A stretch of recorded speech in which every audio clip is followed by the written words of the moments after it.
Live from our studio in Springfield, you're watching News Channel 20 at 6. A fatal phone call Time for your help, y'all. leading to a deadly response. I'm gonna go get my kit. No, your headshot, dude. You're done. You can go get it, but that's a headshot. Now, 1 year later, Sonya Massey's family still dealing with the grief of losing her. I'm always getting ready to call her. Remember that she's gone. As Sangamon County keeps pushing for reforms in her memory. I hope that one day that they can look at the sheriff's office and believe that there were changes made. Good evening. Thank you for joining us for this special edition of News Channel 20 at 6. It has now been 1 year since Sonya Massey was shot and killed in her own home by then Sangamon County Deputy Sean Grayson. Over the next half hour, we'll be looking at how Sonya's death has impacted both her family and our community. I'm joined by our Monique Davis, who has not only sat with Sonya's family, but has also kept up with pivotal moments in Grayson's criminal case and the efforts to keep something like this from happening again. That's right. The months-long push for action started with a phone call. 36-year-old Sonya Massey had called 911 to report a prowler outside her home on Hoover Avenue. Two deputies responded, Sean Grayson and a second deputy whose name has not been made public. The body camera footage shows that after circling the home, the deputies spoke with Sonya to report they did not find anything and entered her home.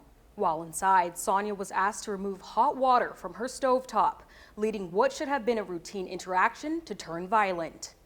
I rebuke you in the name of Jesus. I rebuke you in the name of Jesus. You better not. I swear to God, I'll shoot you right in your face. Okay, I'm sorry. Grayson pulling his service weapon, later claiming that Sonya threatened him with the hot water. He fired the shots that killed her less than 10 seconds after drawing his weapon. Massey was pronounced dead at the hospital at 1:47 a.m. 11 days after Massey's death, Sean Grayson was charged with 3 counts of first-degree murder, aggravated battery with a firearm, and official misconduct. Grayson was also fired from the Sangamon County Sheriff's Office. Now, Monique, you've spoken to the family, you've gotten to know them over the past year, and you actually got to speak for the first time with Sonya's daughter. That's right. It's definitely been a bittersweet year. One of the memories that will always stick with me is Sonya Massey told me that Sonya said, I'm going to be famous one day. I'm going to change the world. And he would be like, Sonya, like, what are you talking about? I don't know about all that. But he said, in a way, she kind of did, because now everyone is saying her name. And after spending time with the family members over the last few days, I've learned that their grief is still fresh, but they all cope in different ways. Still don't feel real to me. I wake up some days with it on my mind, be like, dang, my mom really dead. And then I just go on by my day. I just try not to really think about it too much. It's been 1 year since Sonya Massey, a woman who played many roles in life, such as a mother and daughter, was shot and killed in her home. Sonya's dad, Mr. James Wilburn, says his grief is still fresh. You would think that the hurt of this situation would have alleviated some, but I can tell you that it doesn't. Facing the reality that her mom is no longer alive can be difficult for Jeanette Summer Massey. Jeanette's father, Mr. Jimmy Crawford, says he's doing everything possible to help her cope. We don't have no pictures of Sonya up in the house because Summer is not comfortable. Not because it's her mom, because it feels like somebody watching her. I had planned on doing something for her, but I got to wait till Summer comfortable. Sonya's mom, Ms. Donna Massey, says seeking justice for her daughter keeps their family busy, but spending time together helps them to cope. We will gather, we'll play some music, we'll dance, we'll have a good time. We'll eat. And we'll just decide which house we're going to go to next. Mr. Wilburn proudly remembers Sonya as a daddy's girl who never ended their phone calls without saying, I love you. Wilburn says he has to remain strong, knowing his grandkids and other daughters depend on him. They have helped because it lets me know that I've got to keep going on. I got to keep going for them. During Sonya's funeral, Ms. Donna says she didn't go up to view her body because she didn't want that to be the last image she had of her daughter. To me, she's still very much alive, and I'm always getting ready to call her, and I remember that she's gone, so she's still here to me. The Massey family says Sonya's son Malachi is still having a hard time dealing with the death of his mom. But one thing he misses about her is her cooking. And we'll continue to hear more about how the family and the community has supported Sonya's family over the past year coming up later in the show. Now, we also sat down with Sheriff Paula Crouch for this special. While there hasn't been a formal meeting between the sheriff and the Massey family, Sheriff Crouch did have this message for her family and the community. Sorry's a word. You know, that's really where we're at. Sorry's just a word. There's nothing that I can say as Paula Crouch or as Sheriff Crouch to lessen the impact of what happened to her family, her kiddos, you know. Sheriff Crouch going on to say that her actions leading the sheriff's office is the best apology she can give the family. I hope that one day that they can look at the sheriff's office and believe that there were changes made that made the sheriff's department a better place, that made the deputies, and not just the Sangamon County Sheriff's deputies, all police in our area, more aware, and for them to improve their response to people that are dealing with crisis, and that one day they'll see that her life did matter to all of us. Sheriff Crouch took over the Sangamon County Sheriff's Office in September of last year, just over 2 months after Sonya's death. Former Sheriff Jack Campbell resigned amid backlash after the shooting and his response to it. Crouch was selected from a pool of candidates. She had previously worked with the Sheriff's Office as a dispatcher and worked as a lieutenant with the Springfield Police Department. Crouch tells us it was her past working with the sheriff's office that made her want to take up the post. She knew change was needed and was ready to face the challenge of restoring the community's trust in the agency. I'm trying to rebuild. I'm in a rebuilding mode. Sheriff Paula Crouch knew she was facing an uphill battle when taking over the Sangamon County Sheriff's Office. This one incident doesn't define on who the sheriff's office is, and I hope that by becoming sheriff that I could help improve that image and really bring the community back to having the trust in the sheriff's office that really they deserve. Her mission, reforming the agency and rebuilding trust with the community, particularly when it came to residents' concerns over hiring practices and training for deputies. For me, it was improving the type of training and really trying to give the deputies the opportunity to have more in-person trainings rather than Zoom or online trainings. In recent months, every deputy underwent de-escalation training at the Macon County Law Enforcement Training Center. Crouch says dealing with mental health situations is also a major issue she wants to address in the future. Yeah, we have pretty significant number of our calls deal with mental health or some kind of substance abuse that then oftentimes causes the spiral into some mental health crisis. Her push for in-person training has extended to reforms to the sheriff's office hiring practices, with investigators visiting any past departments where applicants have worked instead of relying on phone calls. When we go in person, we're also oftentimes allowed to look at those personnel files to see what exactly is in there, because you know what's important to one law enforcement person might be a little different than what we're looking for in a personality trait for our deputies here. But Crouch says while progress has been made, she expects the work to continue for quite some time. We are not where we were before this time last year with trust in the community, but I think that we've taken a step towards the right direction in improving from where we were shortly after. Sheriff Crouch says there are other changes and reforms in the works for the sheriff's office, including several involving potential partnerships with Memorial Health in improving access to mental health services in both the jail and for deputies themselves. Right now, Sean Grayson is still in custody. His trial is set to start this October in Peoria County. The defense asked for the case to be moved out of Sangamon County, saying Grayson could not get a fair trial in Sangamon County due to the extensive coverage of the case. Community activist Teresa Haley says they are working on making sure Sonya's family and their supporters are able to attend the trial in person. We've looked into renting vans and taking as many people as possible and having a caravan and traveling back and forth every single day, and maybe having Sonya Massey's picture or posters put on the side of these vehicles. Grayson's trial will begin on October 20th. There's no word on how long it could last. Still ahead on this special edition of News Channel 20 at 6, looking at the impact. It wasn't about race, it was about unity, it was about justice. As the community rallied around Sonya Massey's family and their push to hold Sean Grayson accountable. Plus, setting a precedent as Grayson's push for pretrial release could impact the state for years to come. Welcome back. Sean Grayson's murder trial is not the only legal case he's tied to. Right now, the Illinois Supreme Court is considering arguments on if Grayson should be released from jail before his trial in October. A Sangamon County judge originally denied him pretrial release on grounds that he was a danger to the community. While the appellate court overturned the ruling, the Illinois Supreme Court allowed the state's attorney to appeal, with arguments made before the Supreme Court in May. Now, the ruling by the Illinois Supreme Court could impact future cases and questions about how pretrial release petitions are handled.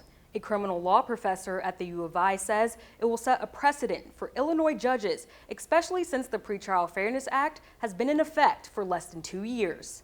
When they decide a case, obviously we're interested in the result in the individual case, who won, who lost. But more interesting for lawyers is whatever the court says about the reasons for resolving the case the way they have is something that's going to apply in future cases as well.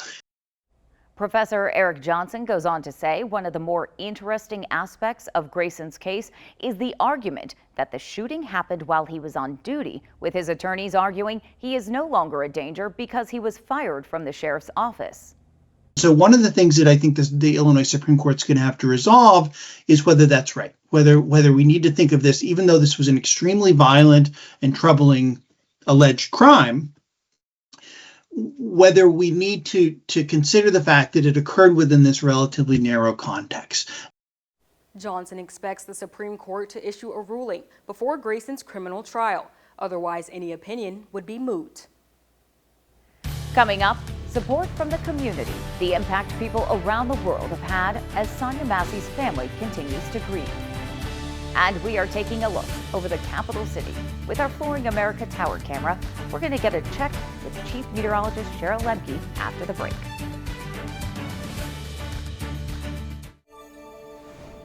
Days after Sonya Massey was killed, the Springfield community rallied together to honor her name and seek justice for her death.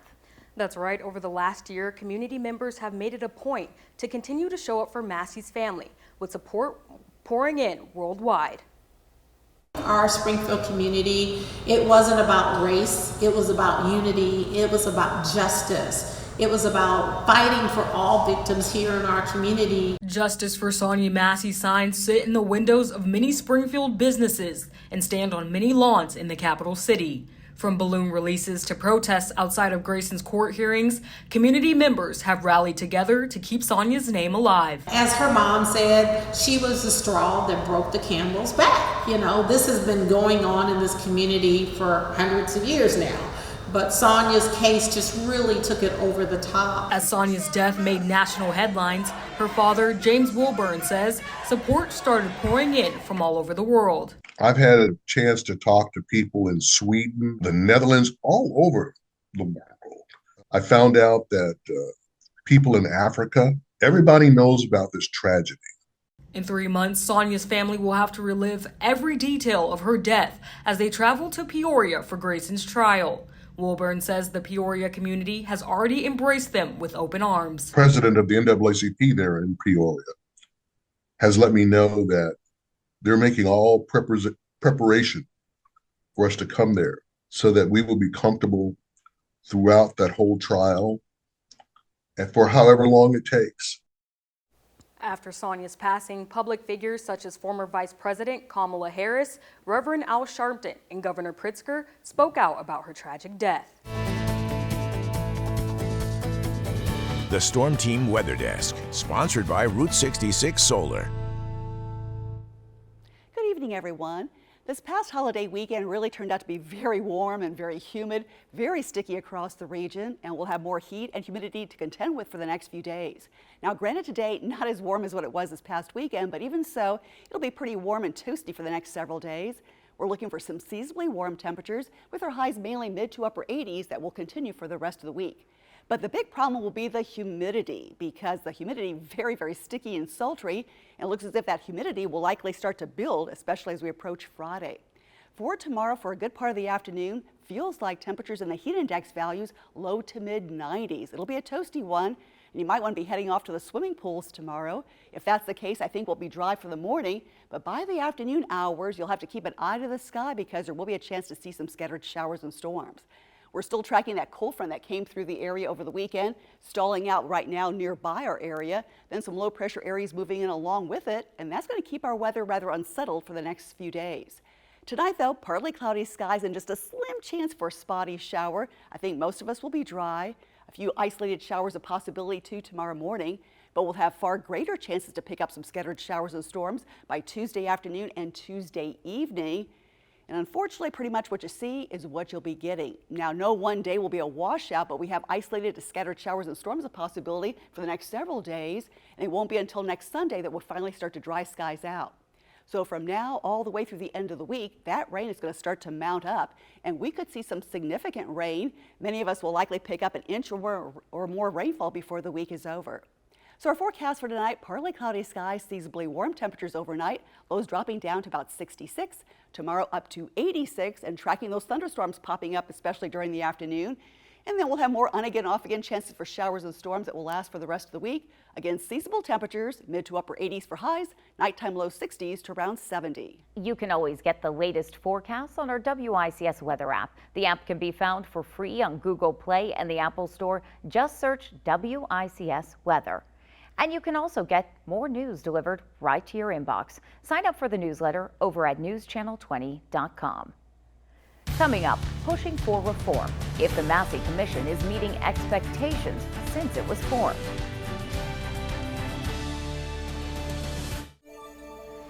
It's been nearly a year since the Massey Commission was created in response to Sonya Massey's death.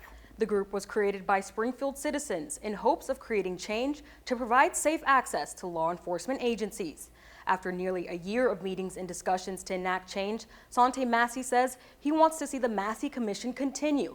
He says he has mapped out a 5-year plan for the commission. I want to present that initiative to the Massey Commission.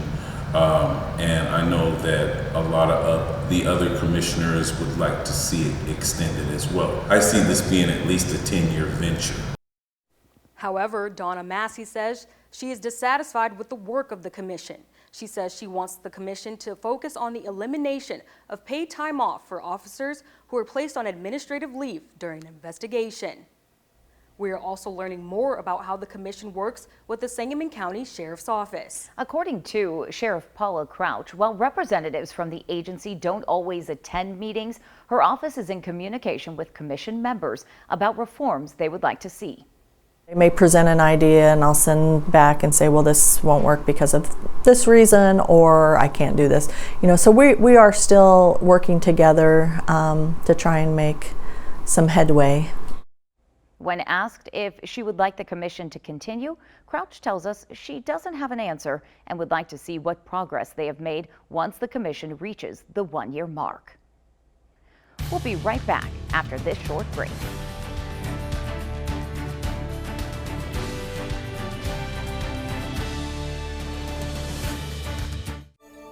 Welcome back. Thank you for joining us for this special edition of News Channel 20 at 6 on the 1-year anniversary of Sonya Massey's death. The 1-year mark also bringing us just 3 months from Sean Grayson's murder trial. As we mentioned earlier in the show, the trial itself will take place in Peoria County, but pretrial hearings leading up to it will still happen here in Sangamon County. And of course, we will continue to bring you the very latest on both Grayson's criminal case and the efforts by Sonya's family to keep her memory alive. You can find all the latest updates along with our past stories, many that Monique has done, over on our website, newschannel20.com.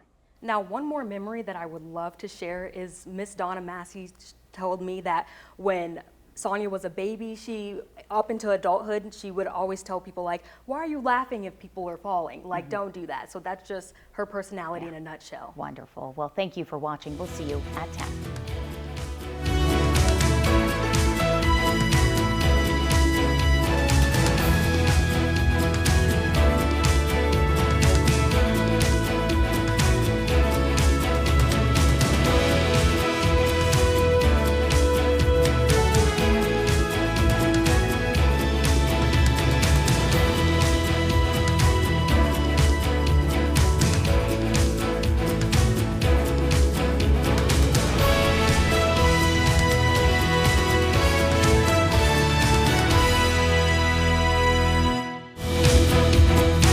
Thank you for watching. Make sure you subscribe to our YouTube channel and watch more videos from News Channel 20.